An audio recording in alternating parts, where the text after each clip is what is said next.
Level 1. The Scrubber. A burner phone vibrates against cold, cracked bathroom tile. It is 3:14 a.m. The screen illuminates a single encrypted message detailing a GPS coordinate and a countdown timer.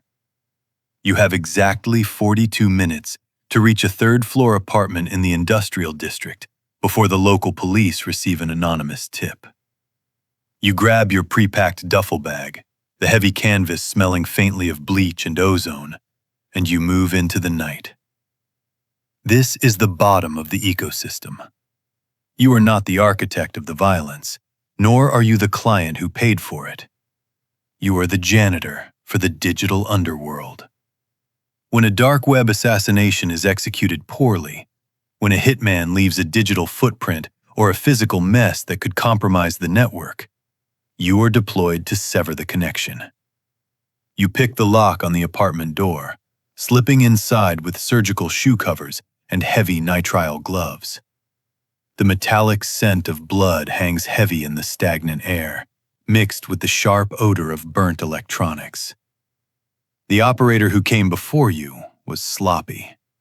A body slumps against the radiator, but you do not look at the face. Faces are liabilities. Your focus is the laptop on the desk and the router in the hallway.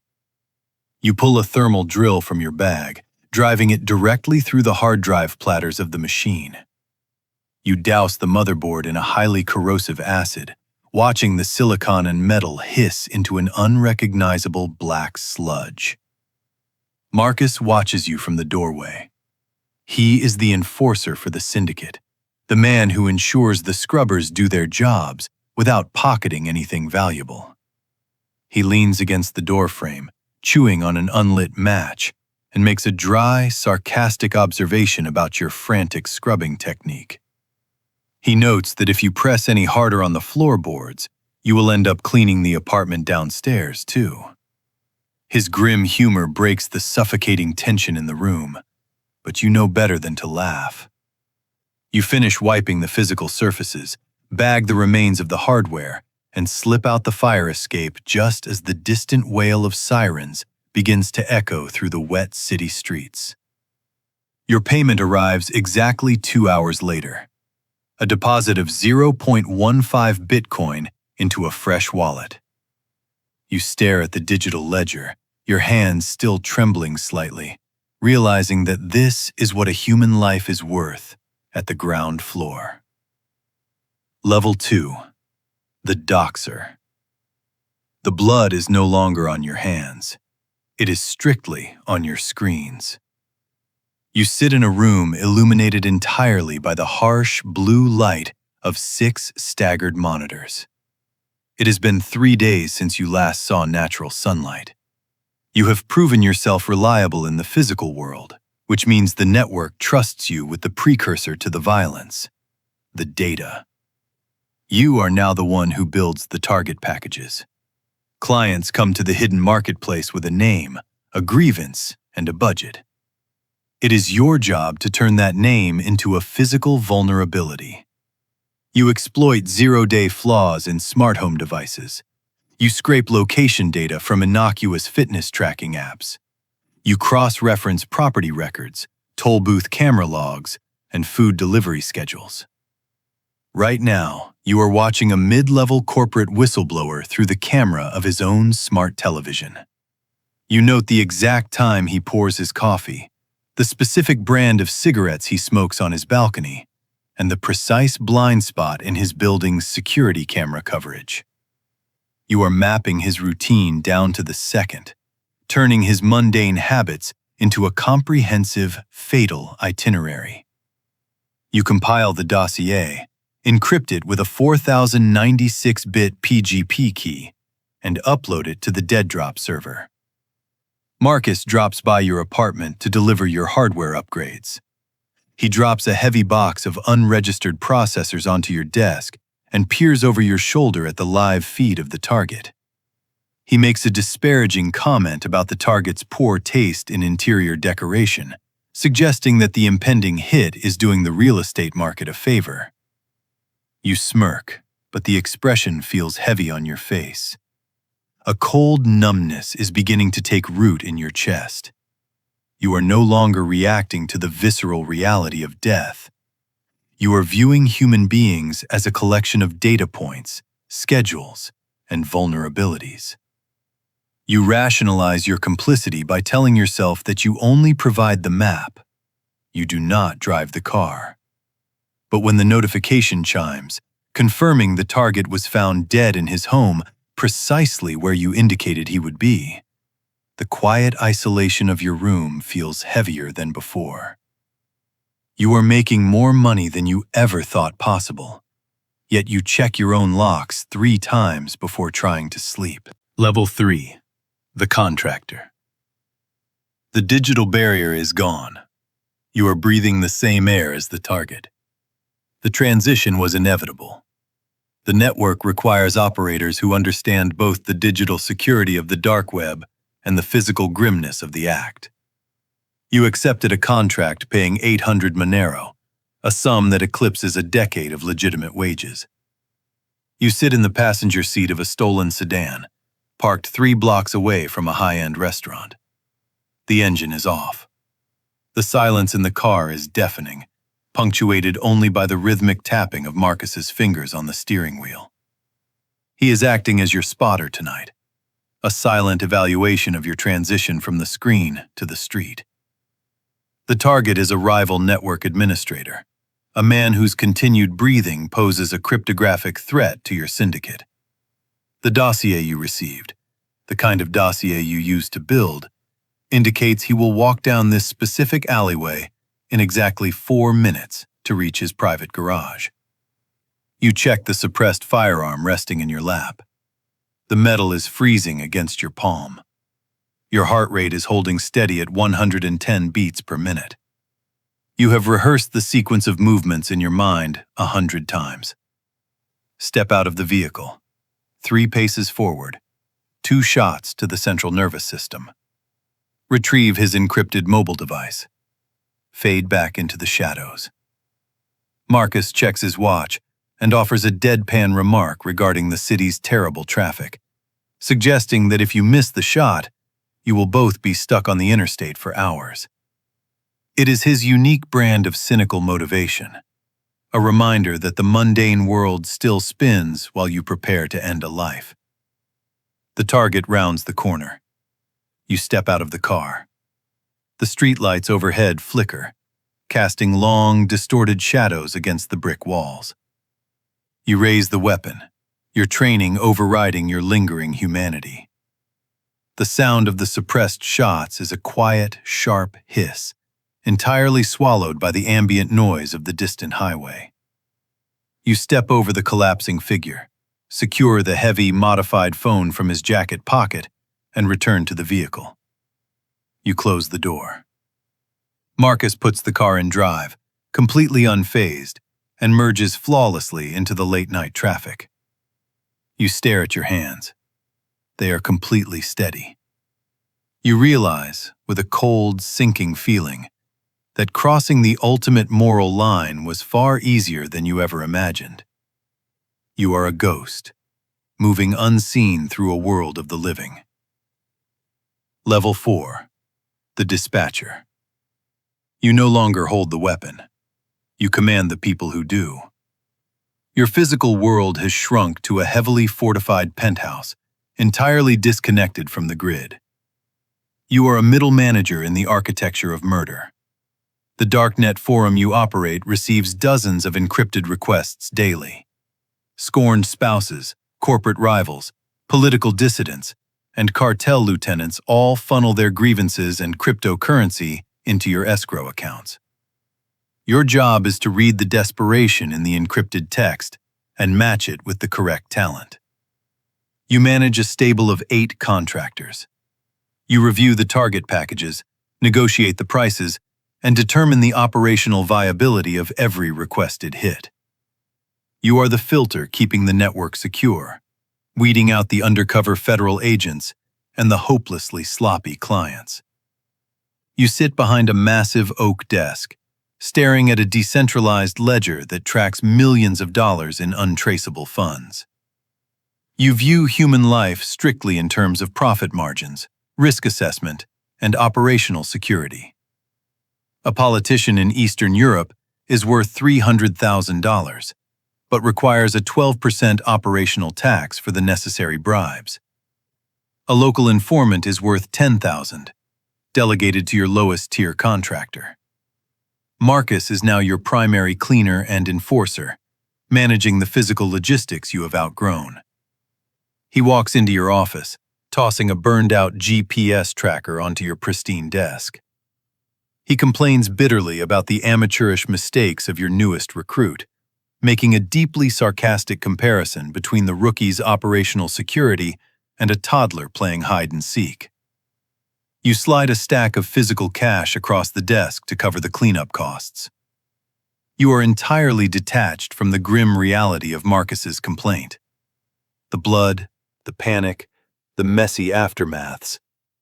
These are merely logistical hiccups in your daily operations. You have insulated yourself with layers of encryption, proxies, and human shields. But with this power comes a crushing, paranoid isolation. You trust no one.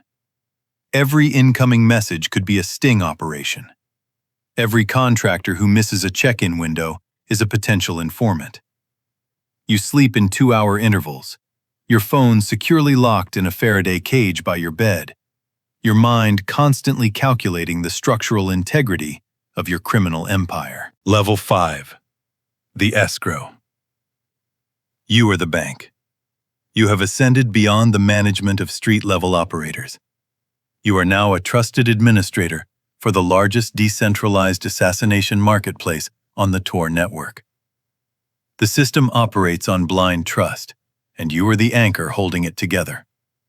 Clients do not trust the hitmen to complete the job. Hitmen do not trust the clients to pay once the trigger is pulled. You are the neutral third party. When a contract is struck, the funds, often hundreds of thousands in Monero, are locked into a multi-signature wallet. You hold the deciding cryptographic key. You release the funds only when undeniable proof of death is provided. A specific photograph, a severed finger, or a confirmed news report. You control the flow of an underground economy. You are processing dozens of high-profile transactions a week. The ledger you command holds the financial equivalent of a small nation's GDP, all of it soaked in blood. Because of the staggering wealth you control, your physical reality has become a gilded cage. You operate out of a private server farm located in a harsh, remote climate, surrounded by armed private security. You eat catered food that you secretly test for poison. You have not spoken your real name aloud in 3 years. Marcus is the head of your physical security detail. He operates the outer perimeter, keeping the local authorities paid off and the rival syndicates at bay. He joins you in the server room, watching you type a string of decryption keys to release $500,000 to an operator in Southeast Asia.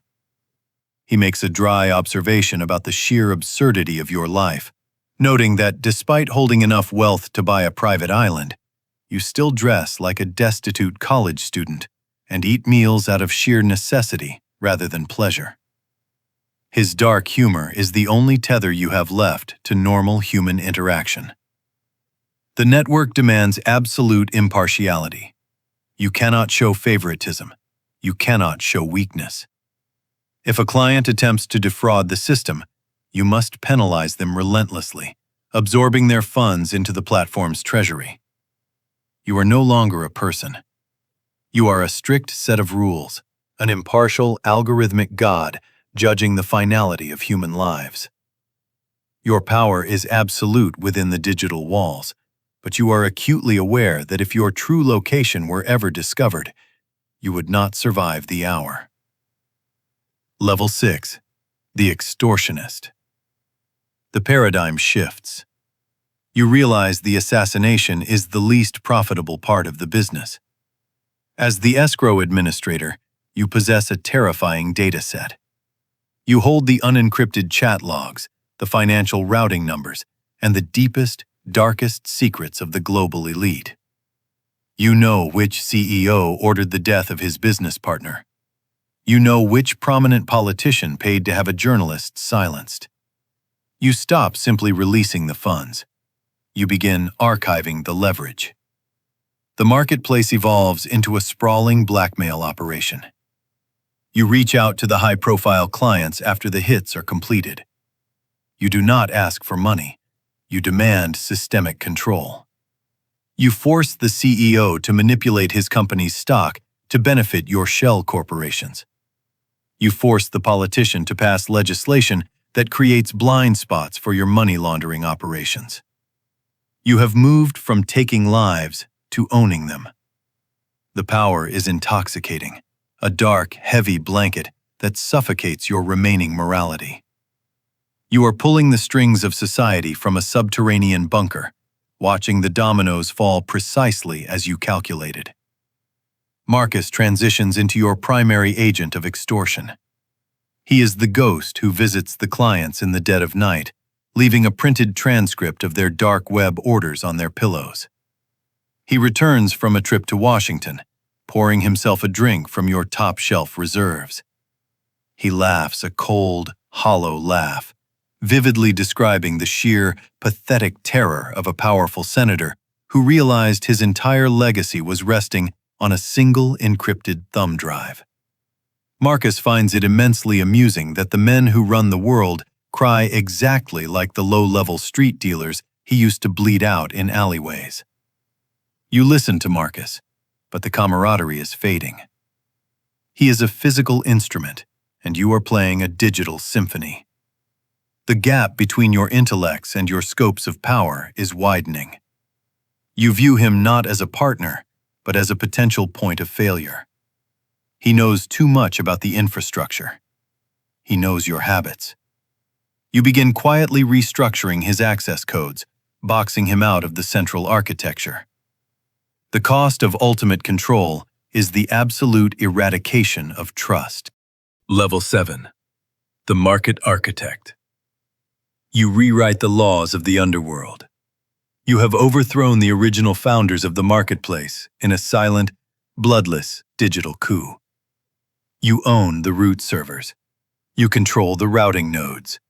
You possess the master PGP keys for every major vendor, client, and operator on the hidden internet.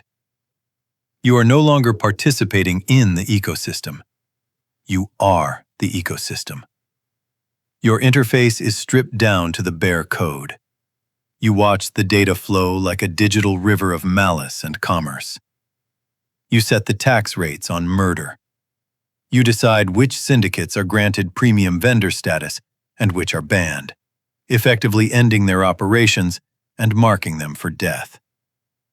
You resolve disputes between international cartels with a single keystroke. Your physical existence is completely detached from reality. You live in a subterranean facility designed to withstand a direct military assault. You communicate entirely through layers of heavily encrypted proxies. The air you breathe is filtered. The light you see is artificial. You are a digital deity, omniscient and untouchable. Marcus is now a liability. He serves as the CEO of a legitimate cybersecurity firm that acts as the primary money laundering front for your global operations. He is wealthy, powerful, and completely dependent on the false narratives you feed him. You watch him through the surveillance cameras you secretly installed in his office. He paces the floor, arguing with a subordinate, displaying the same ruthless, dry sarcasm that used to anchor you. He makes a cutting joke about a client's utter lack of digital hygiene, a ghost of the banter you used to share. But you feel nothing. No nostalgia, no loyalty. He is merely an organic component in a vast machine, and his usefulness is reaching its expiration date. You initiate a sequence of commands that subtly alters the financial records of his firm, creating an invisible, deniable trail that leads federal investigators directly to his doorstep, while simultaneously severing all digital ties to your central server. You do this without a pulse of hesitation. The rules of the hierarchy dictate that the architect can have no earthly tethers. To maintain the throne, you must exist as a myth. You sacrifice the only person who knew your original name to ensure that name is never spoken again. Level 8. The Phantom. The quiet is absolute. The marketplace you built operates with flawless, autonomous precision. The smart contracts execute automatically. The escrow releases verify themselves through decentralized oracles. The operators kill, the clients pay, and the ecosystem hums with a terrifying perfection that no longer requires your hands on the keyboard. You have executed the ultimate exit scam, but not for the money. You possess wealth that numbers lose their meaning. You did it to erase your own shadow. You triggered a failsafe that fabricated a massive federal seizure of the platform, transferring the core architecture to a new, heavily disguised network, while broadcasting the digital death of your long-standing pseudonym. The underworld mourns the fall of their god, entirely unaware that the god simply changed domains and locked the doors from the outside. You sit alone in a room stripped of all personal artifacts. There are no screens illuminating your face. There is no encrypted chatter demanding your attention. There is no Marcus to offer a cynical assessment of your choices. You possess ultimate power. You hold the blackmail files of global leaders. You control dormant wallets containing billions in untraceable cryptocurrency. You can end any life on Earth with a few lines of code. Yet you cannot step outside. You cannot spend the wealth. You cannot form a human connection, because any connection is a vulnerability that could unravel the myth you have become. You have won the game by entirely removing yourself from the board. The weight of the silence presses against your eardrums. The psychological cost of this ascension is a profound, suffocating emptiness. You are untouchable, immortal in the digital ether, but you have ceased to be human. Somewhere across the city, a new recruit's burner phone vibrates against a cold tile floor. He is staring at an encrypted message, gripping a canvas bag smelling faintly of bleach and ozone. He is shaking someone's hand for the first time, stepping into the dark. He thinks he understands the rules. He doesn't. But he will.